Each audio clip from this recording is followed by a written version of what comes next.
heute kein Zensurbalken sein. Das brauche ich heute. Aber ich habe es aus Versehen zu hoch gehängt. Ganz einfach. Ich begrüße euch wieder. Ich bin's, eure Monika Romer. Das sage ich jedes Mal, muss mir mal was anderes einfallen lassen. Ich habe euch ja angekündigt, wir machen wieder was mit Saeta-Technik. Und zwar wird heute mal nicht gepinselt. Wir gießen uns ganz tolle Wachsplatten. Wie das geht? Ganz einfach. Dafür brauche ich dieses Klebeband, Kreppband. Es geht jedes handelsübliche Malerkrepp, was ihr im Baumarkt findet. Meins sieht halt heute mal so aus. So, auch wichtig, hatte ich ja letztes Mal gesagt, wenn wir mit Wachs, dicke Wachsschichten arbeiten, brauchen wir ein Stück Holz, etwas dicker. Und damit wir eine Wachsschicht da drauf gießen können, muss unsere Holzplatte erstmal einen Rand bekommen. So, ich klebe das so drüber. Hier ganz gut mit den Fingern festdrücken, damit das Wachs an der Seite dann nicht rausläuft. So, und wir müssen mindestens 4-5 Runden mit dem Kreppband drehen. Ich war ja schon mal wieder fleißig, damit ihr nicht so lange warten müsst. Und habt es vorbereitet. So, dann sieht das Ganze so aus wie eine kleine Schachtel.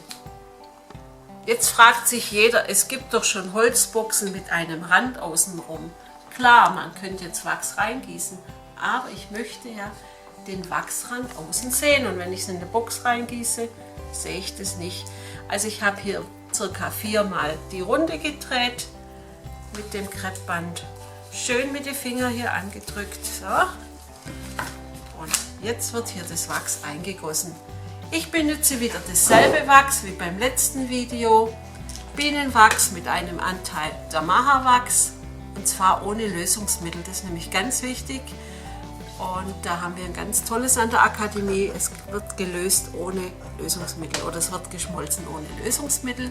Weil Harze sind nicht ganz ohne, die Dämpfe gehen ganz schön auf die Bronchien. Also da auch immer schauen, was man benutzt. So, zum Ausgießen habe ich ein kleines Töpfchen. Langsam ausgießen und trotzdem zügig. Ja? Von der Mitte nach außen. Nochmal so eine Schippe voll. Und ausgießen, aber zügig. So. Ein bisschen. Man kann selber entscheiden, wie viel Wachs das man jetzt reingießen möchte und wie hoch diese Wachsschicht werden soll. Normalerweise sollten wir das Ganze jetzt ruhen lassen, ungefähr 15 Minuten. Habe ich die Zeit nicht. Eigentlich sollten wir es auch nicht verschieben, aber das mache ich jetzt mal, weil ich habe ja schon was vorbereitet. So sieht das Ganze aus, wenn es abgekühlt ist. Der Rand, der muss jetzt abgemacht werden. Das versuche ich jetzt mal. So, das Kreppband kann man gut lösen.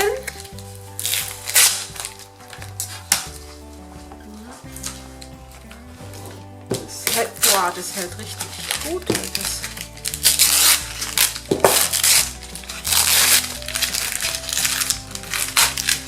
ist immer ganz spannend, wenn das abgemacht wird, dass auch der Rand ganz gut ausschaut. So, hier könnt ihr sehen, es ist kein Riss drin, weil Wachsplatten, je dicker das Wachs wird, umso lieber reißt das Ganze auch. Und hier ist jetzt gar nichts gerissen. Soll hoffentlich auch so bleiben. Wachs muss man immer einplanen, ist ein empfindliches Material. Das heißt, es reagiert auf Luftfeuchtigkeit. Und wenn der Temperaturumschwung oder Sturz zu groß ist, entweder zu schnell kalt, zu schnell heiß, dann kann das Wachs schon mal Risse bekommen. Aber man kann es auch ganz schnell wieder reparieren. Das ist das Schöne an der Sache. So. Na, hier weg. Da muss man dann einfach noch ein bisschen Feinheiten wegmachen. Das kriege ich jetzt auch nicht so schnell weg.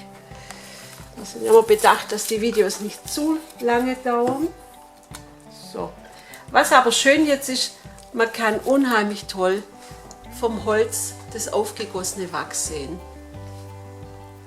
Das sieht toll aus. Das sieht jetzt aus wie eine Scheibe Brot und da liegt ein Stück Käse drauf. Komisch, ich verbinde das immer mit Essen. Das ist wohl mein zweites Hobby. Encaustic ist das erste. So haben wir jetzt eine ganz tolle Wachsplatte. So. Schön ist natürlich, wenn hier der Rand auch mit Wachs bedeckt ist. Das muss man dann im Anschluss machen, indem man noch den Pinsel nimmt, hier eintaucht und nochmal den Rand schön mit Wachs bepinselt. So. Am schönsten finde ich, wenn man es hier andrückt und lässt so Tropfnasen runterlaufen. Das sieht einfach künstlerischer aus. Viele Leute wollen das nicht, die sagen immer, das muss alles schön perfekt aussehen. Das ist natürlich Geschmackssache. Schöner finde ich so runtergetropfte Tropfnasen aus Wachs, weil so kann man das Wachs auch schöner erkennen. Ich bin immer dafür, dass man das Material, mit dem man arbeitet, dass man das auch sehen kann, dass man spüren kann, erkennen kann, ja, dass man das einfach erleben kann. Auch hier müsste man jetzt mindestens 2-3 Mal mit dem Pinsel die Ränder ausgestalten, damit es eine schöne, interessante Randgestaltung gibt. Ja? So. Auch hier lasse ich das jetzt nur einmal. Ihr zu Hause, wenn ihr es nachmacht, geht ein paar Mal mehr drüber, wie ich das jetzt hier mache. Ihr wisst ja, die Zeit ist immer kostbar beim Videodreh. So, gut. Was mache ich mit so Wachsplatten? Ja, mit so Wachsplatten können wir genauso Einkratzungen machen, wie wir das letztens gemacht haben beim ersten Video. Oder ich habe schon mal was vorbereitet, dass man das ein bisschen erkennen kann. Ich habe hier so eine Wachsplatte, habe dort aus Collagenpapier etwas rausgeholt aus der Zeitung, habe es eingebügelt. Wie das geht, zeige ich gleich. Und diese Strukturen kann man mit einem Spider-Spray, mit einem Strukturspray, wie die Sprays heißen, drüber sprayen. Da gibt es ein ganz schönes Outfit. Am besten sehen natürlich solche Wachsfliesen in einem Schattenfugenrahmen aus. Ich habe hier mal einen, der ist schon gebraucht, das kann man sehen, hat Gebrauchsspuren. Ein Schattenfugenrahmen, bedeutet immer, dass er einen Schatten hat, einen Schattenvogel, das zeige ich Ihnen gleich. Und dass das Bild von vorne eingelegt wird. Ich probiere das mal, ob ich das hier so hinkriege, dass man das gut sehen kann. So. Wenn man das jetzt schön mittig hat, kann man den Schatten sehen. Und sieht sehr dekorativ aus. Vor allem den Wachsrand kann man noch besser erkennen. Hier diese unregelmäßigen Rand, das lege ich mal kurz hierher. Dann kann man es vielleicht besser erkennen. Hier diese Unregelmäßigkeiten, sieht aus wie ein Stück Marmor. Das macht das Ganze so schön. Deshalb achtet darauf, dass es etwas ausgefranster wird. Muss nicht so perfekt sein. Wie man so eine Ausfranzung noch nachträglich macht, das kann ich jetzt auch noch gerne zeigen. Und zwar durch das Klebeband steht ja hier der Rand so etwas hoch. Bitte nicht mit dem Cuttermesser wegmachen, weil ich brauche das Wachs. Und zwar nehme ich jetzt das warme Bügeleisen, Maleisen genannt. So, und gehe jetzt über den Rand drüber. So, und dann kann man hier noch den Rand so etwas nach außen drücken. Und jetzt sieht man schon, dass es etwas unregelmäßiger wird. Ja? Das sieht man vielleicht im Film nicht, aber das geht so ein Stückchen hier nach oben. Und das glätte ich jetzt etwas runter.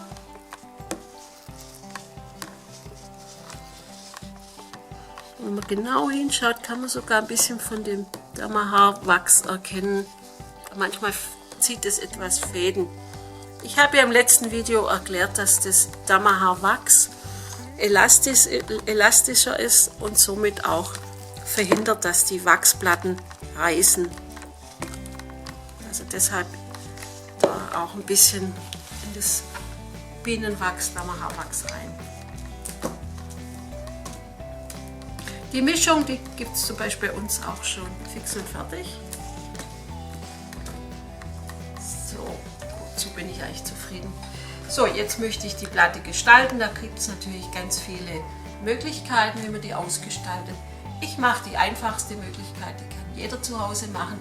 Und zwar habe ich ein paar schöne Papierteile ausgeschnitten oder auch ausgesucht aus Kataloge. Hier was ganz Buntes. Hier haben wir einen kleinen Engel, der macht Psst. Was es letztendlich wird, muss ich gleich entscheiden. Das finde ich auch ganz schön, aber etwas herbstlich. Da habe ich heute keine Lust. Ich brauche Sonne. Und was zur Kunst natürlich passt, hier aus dem Katalog, Farben, hoppala, irgendwas Schönes, Buntes. Okay, aber ich habe mich trotzdem schon entschieden, es wird der Engel werden, weil da kann ich doch am besten zeigen, wie man es noch ausgestalten kann. So, das passt da drauf, das ist mir aber viel zu groß. Am schönsten ist, wenn man diese Sachen reißt, nicht mit der Schere abschneiden, das ist schon wieder zu steril. Einfach schöne ausgerissene Ränder. So, hier ist es mir auch noch etwas zu gerade. Na, oha. Ja, doch, das kann man lassen. Also so darf das ruhig ausschauen. Ja, schön ausgerissene Ränder. Und jetzt schaue ich mal auf meinem Format, wie passt es am besten. Muss mal ein bisschen gucken. Können wir es denn schön hinmachen? Ja, ich werde es so machen. Genau. Und jetzt brauche ich dafür einmal Klarwachs. Das habe ich schon hier. Und jetzt bügle ich einfach mal dieses Bild mit klarem Wachs auf meine Wachsplatte drauf. Das Wachs unten schmilzt sich und verbindet sich mit dem klaren Wachs. Also durch die Wärme ist es dann wie ein Klebstoff. So.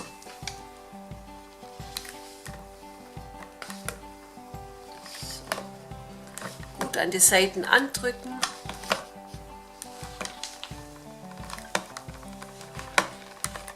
So kann man natürlich auch Fotos aufbügeln, Folien, irgendwelche schöne Serviettenteile, alles was das Herz so begehrt. So, jetzt haben wir das schön integriert. Und jetzt bin ich am Überlegen, wie können wir das noch alles schön gestalten, dass das gut aussieht. Ich habe hier schon so eine Platte mal vorbereitet. Im letzten Video habe ich ja gezeigt, wie man diese Strukturen macht. Das sieht immer gut aus. Das hier ist eine Serviette mit Strukturen. Ja? Ich könnte mir jetzt vorstellen, dass diese Struktur hier auch ganz gut ausschauen könnte. So. Oder man nimmt die Sennelier in Pastellkreiden, die habe ich auch schon vorbereitet. Das sind diese hier.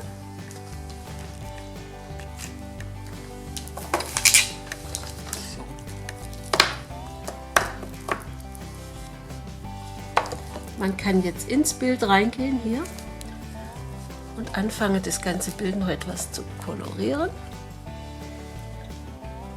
Hier ein bisschen Schatten rein und so gibt es dann ganz was Neues.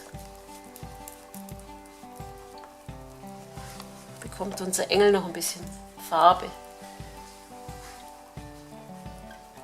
Ah, jetzt fällt mir ein, ich habe hier noch einen Shellac vorbereitet, der steht hier. Und das sieht immer gut aus, auf Wachsplatten mit Shellac zu arbeiten. So, dann kriegt er noch ein paar orange-rote Bäckchen.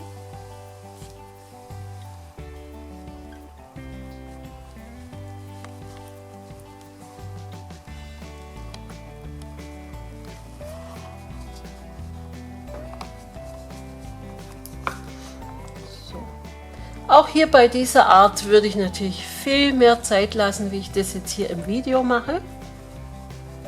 Da muss es immer alles schnell gehen. Deshalb zu Hause auch. Nicht immer denken, ein Kaustik ist eine schnelle Technik, da geht alles rucki zucki. Das erfahre ich oft in meinen Kursen, dass die Leute sagen, oh, das dauert so lange. Aber gute Kunst, die dauert einfach. Ich sehe das sofort, wenn jemand sich ein bisschen Zeit gelassen hat für ein Kunstwerk. Das ist auch die Schwierigkeit, warum Encaustic es so schwer hat, in der Kunst ernst genommen zu werden, weil alles so schnell gehen muss. Also lasst euch da Zeit. Viele Künstler in der Antike, die haben jahrelang für ein Bild gebraucht. So.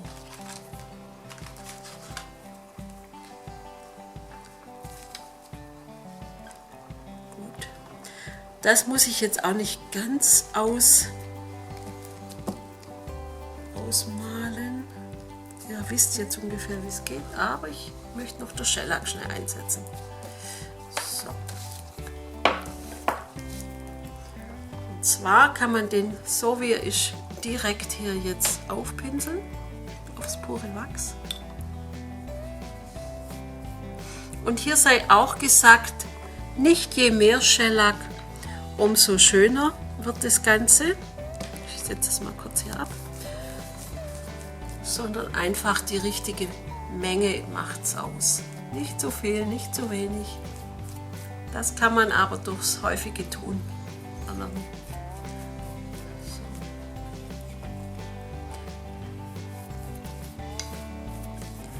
So, dann haben wir hier ein bisschen gekleckert. Macht nichts.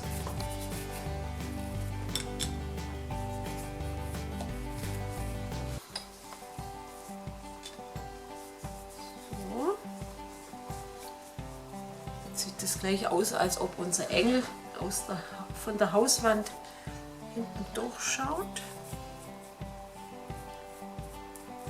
Und somit seht ihr auch, ist es sehr schön, wenn hier das ausgefranst ist. Es wäre langweilig, wenn das jetzt ganz gerade wäre mit der Schere. Gut, natürlich müssen wir jetzt den Shellac auch ein kleines bisschen antrocknen. Jetzt brauche ich natürlich meinen Föhn. Drüben liegen, den hole ich mir ganz kurz her. So lange kann das Ganze, ach, da liegt er ja schon, dann hole ich mir den schnell. Okay, prima. Dann muss ich den schnell anschließen.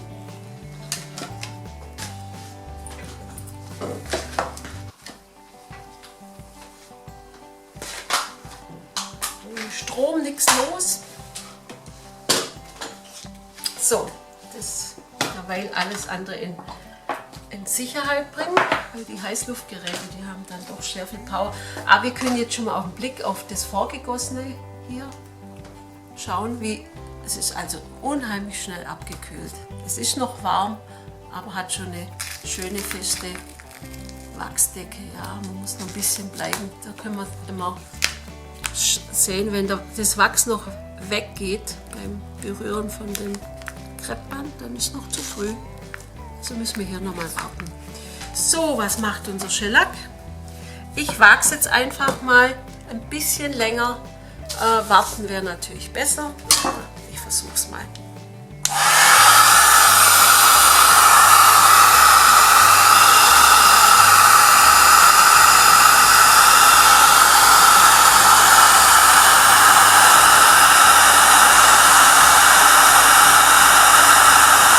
Schön anföhnen und warten, bis sich etwas tut. Da etwas Geduld zeigen. Aha, der kommt schon.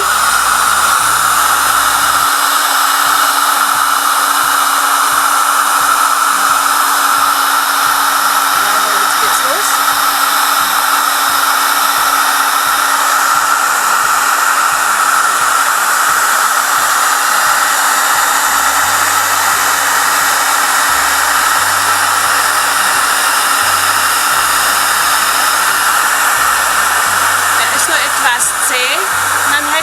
Bisschen länger trocknen lassen sollen.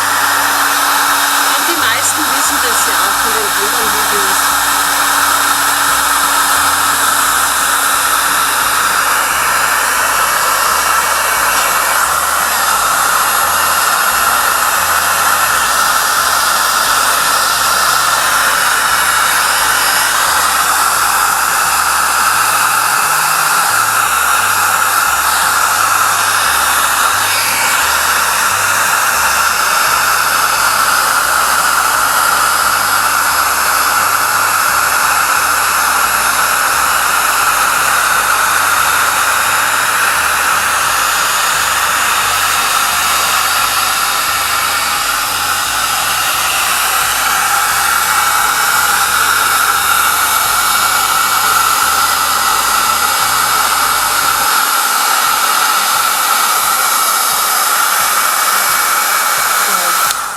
jetzt einfach mal Schluss an dieser Stelle.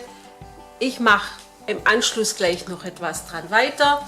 Aber ihr habt selber gesehen, der Shellac reißt einfach besser. Wenn man ihn noch 2-3 Minuten hätte länger antrocknen lassen, habe ich leider nur oft nicht die Zeit. Ich bin ja immer unter Stress hier bei den Videos, damit ihr schneller das Ganze zu Hause selber nachmachen müsst oder könnt. Ich habe mich wieder unheimlich gefreut, dass ihr hier wart und freue mich auf ein nächstes Mal. Also viel Spaß bei der Encaustic-Malerei wünscht euch eure Monika Romer. Tschüss!